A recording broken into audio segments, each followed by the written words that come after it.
Let me start on a serious note. Jill, Kamala, Doug, and I, and members of our administration, are here to send a message to the country and, quite frankly, to the world. The free press is a pillar, maybe the pillar, of a free society, not the enemy. Thomas Jefferson wrote, you all know this quote, Thomas Jefferson wrote, "Were it left to me to decide whether we should have a government without newspapers or newspapers without a government, I should not hesitate to prefer the latter." Journalism is not a crime. Evan and Austin should be released immediately, along with every other American held hostage or wrongfully detained abroad. And there are other Americans being unjustly held in Iran, Venezuela, China, and elsewhere. Their stories may not make headlines or hashtags, but every day, their family looks at that empty chair at the kitchen table. Birthdays, anniversaries, holidays without them. The pain of living in limbo, in a sense, is almost worse than the pain of having lost a child and looking at that empty chair.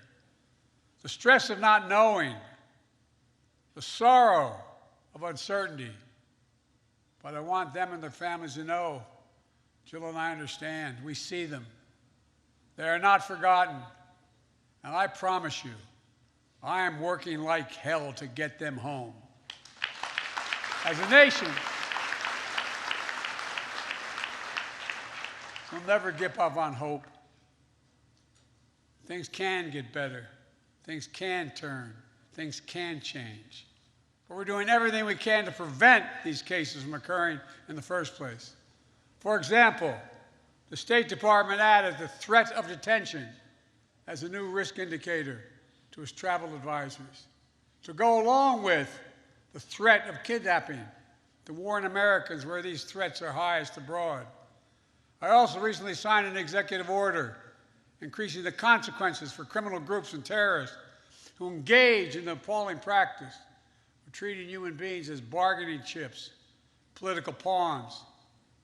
Just 2 days ago, my administration announced the first sanctions under this new authority, punishing individuals in security services in Russia and Iran when part of the wrongful detention of Americans.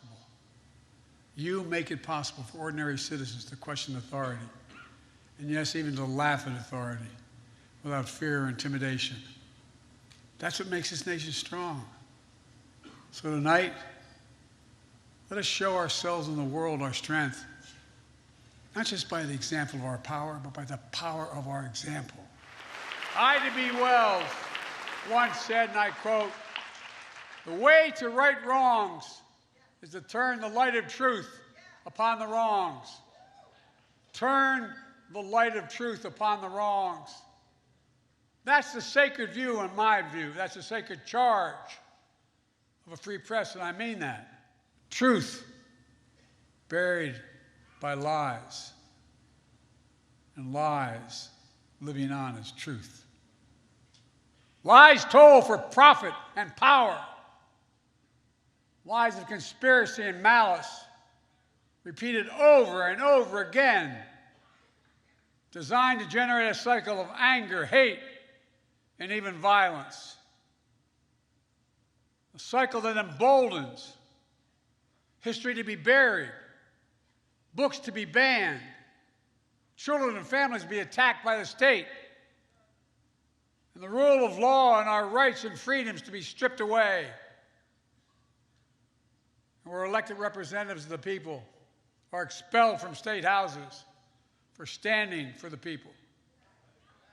I made clear that we know in our bones, and you know it too, our democracy remains at risk. But I've also made it clear, as I've seen throughout my life, it's within our power, each and every one of us, to preserve our democracy. We can, we must, we will. I'd like to make a toast, seriously. At this inflection point in history, let us commit There will be a nation that will embrace light over darkness, truth over lies, and finally, restore the soul of the nation. Hear, hear.